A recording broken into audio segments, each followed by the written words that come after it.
Hello friends, welcome to our channel Gyan Ganga Ayurveda classes में। आज हम लोग बात करने वाले हैं जो भी मल्टीपल चॉइस क्वेश्चन एनाटॉमी से रिलेटेड है। एनाटॉमी में भी पर्टिकुलर ऑस्टियोलॉजी अर्थात बोन से रिलेटेड हम लोग एमसीक्यू के बारे में बात करेंगे।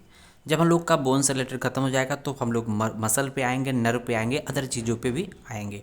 आइए बात करते हैं एक एक करके। तो यहाँ देखेंगे हम लोग एक सेकेंड पार्ट है। इस फर्स्ट पार्ट का वीडियो हम लोगों ने ऑलरेडी अपलोड किया है बोन की अर्थात ऑस्टियोलॉजी से रिलेटेड एमसीक्यू की।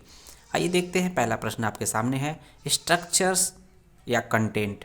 ध्यान दीजिएगा, यहाँ दो तरह के प्रश्न बन सकते हैं, स्ट्रक्चर्स ऑब्लिक कंटेंट भी दे सकता है। Structure passes through suprascapular foramen.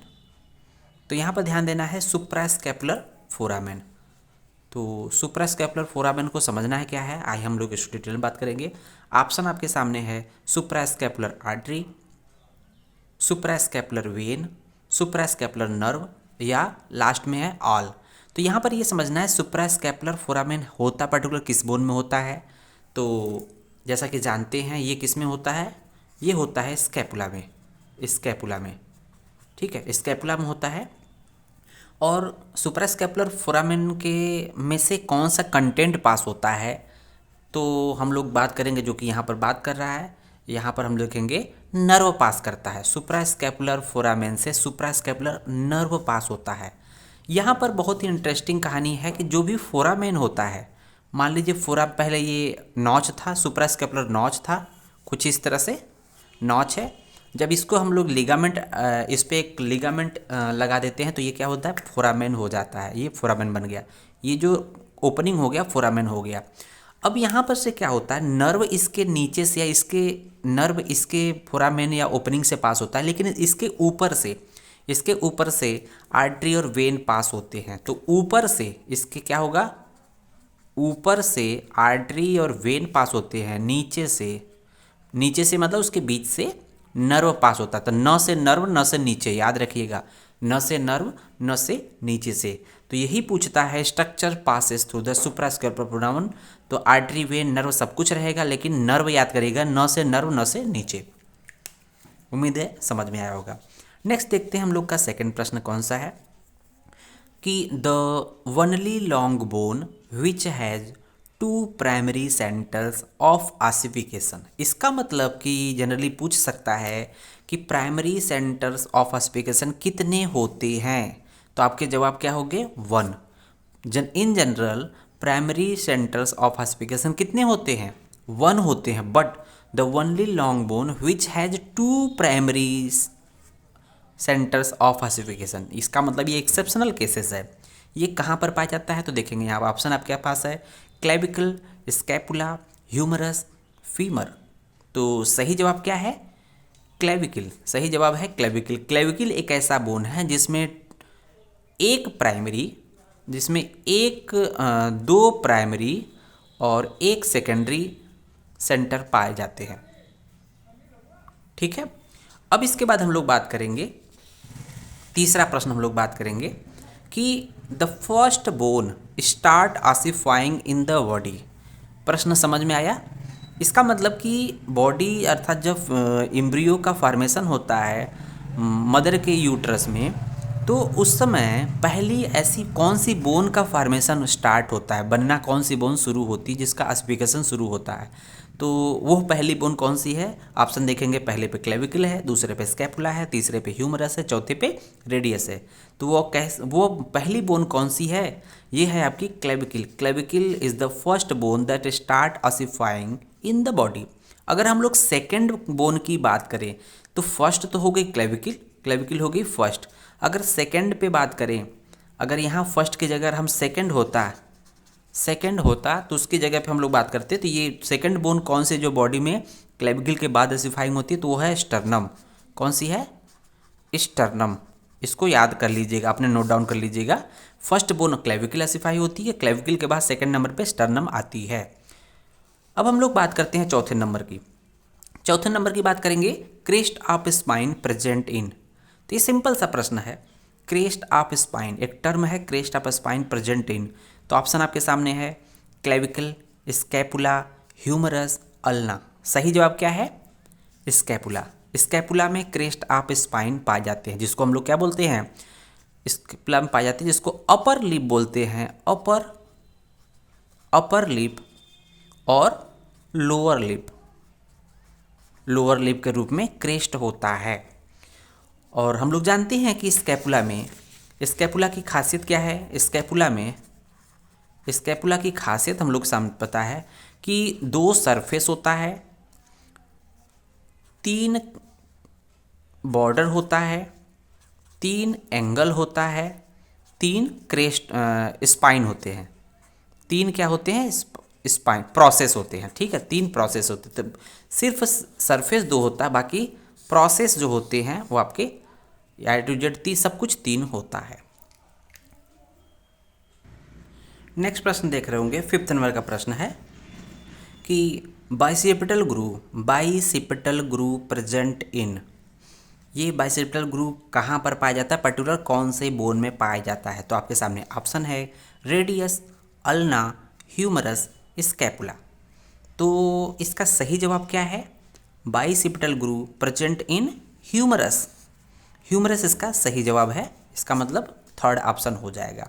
अब यहाँ पर एक प्रश्न उठता है, बाइसेप्टल ग्रू का दूसरा नाम क्या है? बाइसेप्टल ग्रू को हम दूसरे नाम से क्या जानते हैं? तो यहाँ पर आपके सामने जवाब होगा, बाइसेप्टल ग्रू को हम दूसरा नाम या अदर नेम क्या है, तो इसको बोलेंगे इंटर ट्यूबरकुलर सल्कस। तो क्या है? Inter tubercular sulcus, inter tubercular sulcus बोलते हैं बाइसेप्टल ग्रू को। नेक्स्ट प्रश्न हम लोग के सामने है कि content of bicipital groove is. तो यहाँ पर बाइसेप्टल ग्रू के या इंटर ट्यूबरकुलर सल्कस के कंटेंट क्या हैं? तो आपके सामने ऑप्शन है, वेरी वेरी इंपॉर्टेंट ये प्रश्न है। तो ये वेरी वेरी इंपॉर्टेंट, ठीक है ना, ये प्रश्न है, ध्यान दीजिएगा। तो कंटेंट क्या है आपके वाइबा के पॉइंट ऑफ व्यू से, आपके मेन एग्जाम के पॉइंट ऑफ व्यू से, दोनों। Tendon of long head of biceps brachii. दूसरा है ascending branch of anterior circumflex humeral artery. 3rd option है बोथ। चौथा ऑप्शन है नन। तो सही जवाब है बोथ, सी ऑप्शन सही है, बोथ। इसका मतलब कि tendon of long head of biceps brachii and ascending branch of anterior circumflex humeral artery, very very important. ठीक है, प्रश्न पूछा जाता है। नेक्स्ट प्रश्न देखेंगे हम लोग। अब आपके सामने है कि floor of bicipital groove is form by, जो फ्लोर होता है, तो बाइसेप्टल ग्रू का जो फ्लोर होता है वो किसके थ्रू बना हुआ है? तो ध्यान दीजिएगा, फ्लोर ऑफ बाइसेप्टल ग्रू, तो जो भी ग्रू फॉर्मेशन होता है, मान लीजिए बीच में ग्रू है, दोनों साइड में लिफ है, इसमें पूछता है, मान लीजिए लेटरल है, ये मीडियल लिफ है, इधर का लेटरल लिप है, और बीच में क्या बन गया? बीच में क्या हो गया? ये सल्कस या ग्रू, सल्कस ऑब्लिक ग्रू। अब ये पूछ रहा है कि इस सल्कस में पर्टिकुलर कौन सी मसल्स होती है। तो आपके सामने ऑप्शन है, तो देखेंगे teres minor, pectoralis major, latissimus dorsi, all. तो सही जवाब क्या है? Latissimus dorsi. तो इसको क्या बोलते हैं? Lady between two major, lady between two major. तो देख रहे होंगे यहाँ पर दोनों पे अलग अलग मसल्स अटैच होते हैं, लेकिन पर्टिकुलर इस फ्लोर पे या इस ग्रू में कौन सी होती है? Latissimus dorsi, LD, lady. ठीक है ना, तो बीच में क्या होती है ग्रू में? लेटिसमस डार्साई होती है। नेक्स्ट प्रश्न आपके सामने है, कैरिंग एंगल इज, मतलब कैरिंग एंगल की वैल्यू कितनी होती है?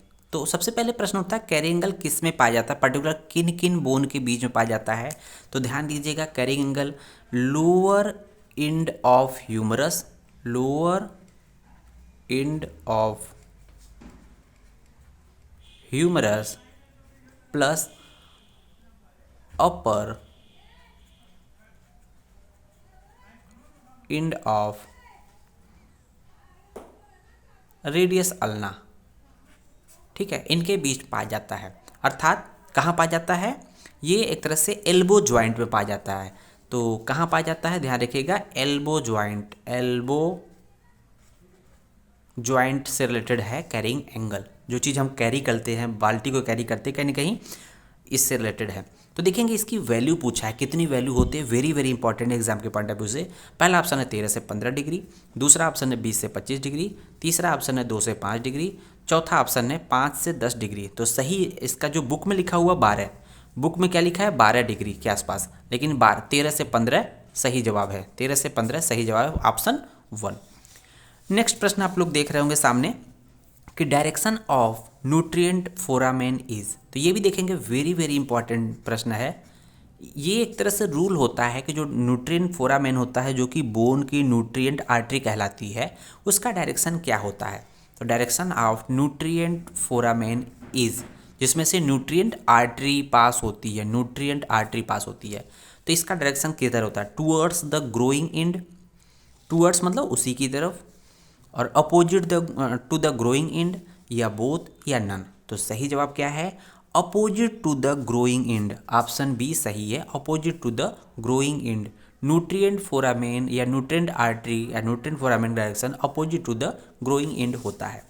नेक्स्ट प्रश्न हम लोग देख रहे हैं, capitulum present in, very very important प्रश्न है, कैपिचुलम प्रेजेंट इन। तो देखेंगे ऑप्शन आपके सामने है, scapula, hip bone, femur, humerus. तो आपके सामने आंसर आपके सामने है capitulum present in hip bone. Hip bone में भी पर्टिकुलर कौन कौन से पार्ट होते हैं, 3 पार्ट होते हैं, इलियम, इस्चियम, प्यूबिस। इन तीनों के पार्ट से मिलने से क्या बनता है, कैपिचुलम, कैपिचुलम, जो कि सॉकेट होता है, गड्ढा होता है, जहाँ पर क्या आर्टिकुलेट करता है। तो प्रश्न पूछ सकता है कि कैपिचुलम में किसका आर्टिकुलेशन होता है, तो होता है इसमें क्या है, हेड ऑफ फीमर। जो हेड ऑफ फीमर होता है, हिप ज्वाइंट फॉर्मेशन होता है, तो यहाँ कैपिचुलम से आर्टिकुलेट करता है, मिलता है, ज्वाइंट बनाता है। नेक्स्ट प्रश्न हम लोग देख रहे होंगे, फोविया प्रेजेंट इन, क्या है फोविया, FOVEA,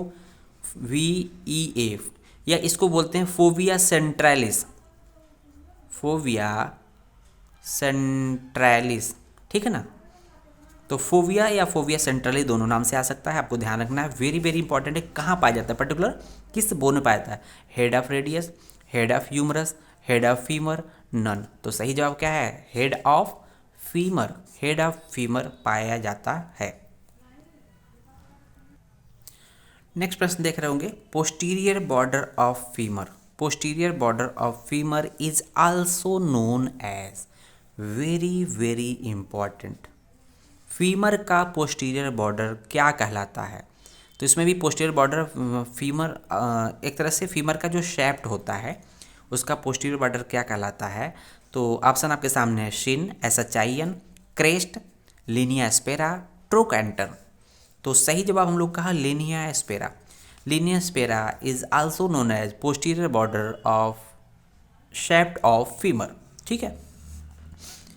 यहाँ पर देखेंगे शिन, शिन किस बोन में पाया जाता है, हमने आपको प्रश्न दिया है, ठीक है। शिन आपके पाया जाता है टिबिया में, किस में पाया जाता है, टिबिया बोन का anterior border, AB anterior border. Crest कहाँ पाया जाता है, तो क्रेस्ट अलग अलग जगह पाए जाते हैं। ट्रोकैंटर आपके फीमर में पाए जाते हैं, ठीक है, फीमर बोन में ही लीनिया एस्पेरा भी है, उसमें ट्रोकैंटर भी पाया जाता है। नेक्स्ट प्रश्न आपके सामने है, देखेंगे, Lister tubercle, Lister, LIESTER, Lister tubercle present in, very very important, very very important है एग्जाम के पॉइंट ऑफ व्यू से, या इसको बोलते हैं टूबरकल ऑफ लिस्टर या Lister tubercle present in. Option आपके सामने है, रेडियस, अल्ना, ह्यूमरस, क्लेविकल।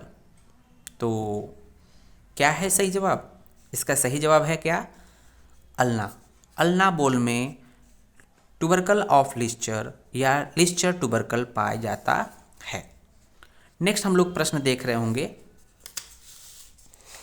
कि ischial tuberosity present in, ischial tuberosity जैसा कि नाम है, अगर आपने एनाटॉमी अगर हरे बोन की अच्छे से पढ़ा है तो आपका कोई भी मल्टीपल चॉइस क्वेश्चन बेकार नहीं जाएगा, सब सही होंगे।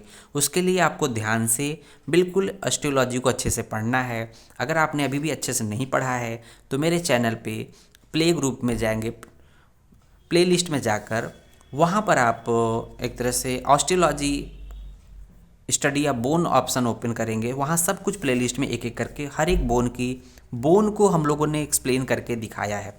नेक्स्ट प्रश्न है, ischial tuberosity is present in hip bone, scapula, radius, ulna. तो सही जवाब क्या है? Hip bone. हिप बोन के भी पर्टिकुलर इस्चियम में भी पाया जाता है इस्चियल टुबरोसिटी, ध्यान रहे हिप बोन। नेक्स्ट प्रश्न आपके सामने है, लास्ट प्रश्न है, इनोमिनेट बोन इज। तो इनोमिनेट का मीनिंग क्या होता है कि जो पर्टिकुलर बोन कई बोन के मिलने से बनती है उसको बोलते हैं इनोमिनेट बोन। अब समझ में आया? तो आपके सामने ऑप्शन है फीमर, दूसरा ऑप्शन है हिप बोन, तीसरा ऑप्शन है टिबिया, चौथा ऑप्शन है फिबुला। तो आंसर करेक्ट क्या होगा? हिप बोन, क्योंकि हिप बोन 3 बोन के मिलने से बना होता है, इलियम, प्यूबिस, इस्चियम। तो इलियम, प्यूबिस, इस्चियम के मिलने से बनता है, इसलिए क्या बोलते हैं? Innominate bone. अब आपको बताना है इनोमिनेट आर्टरी। इनोमिनेट आर्टरी क्या है? इनोमिनेट आर्टरी क्या है? तो इसी से रिलेटेड जो प्रश्न है, इनोमिनेट बोन तो आपके सामने हिप बोन हो गया, लेकिन इनोमिनेट आर्टरी जब पूछेगा तो आपके सामने एक समस्या हो सकती है। तो लेकिन इसका जवाब क्या है? इनोमिनेट आर्टरी हम लोग क्या बोलते हैं? हार्ट से जब हम लोग देखते हैं, यहाँ से जब एओर्टा एराइज होती है तो देखते हैं यहाँ से पर्टिकुलर जो आर्टरी जाती है,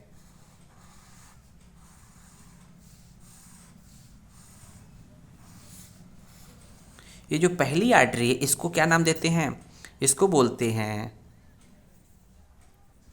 ब्रैकियोसेफेलिक ट्रंक। ब्रैकियोसेफेलिक ट्रंक या आर्टरी इसी को क्या बोलते हैं? Innominate artery. इसका दूसरा नाम क्या है? ब्रैकियोसेफेलिक ट्रंक, क्योंकि इसको बोलते हैं इनोमिनेट आर्टरी। इनोमिनेट आर्टरी क्यों बोलते हैं?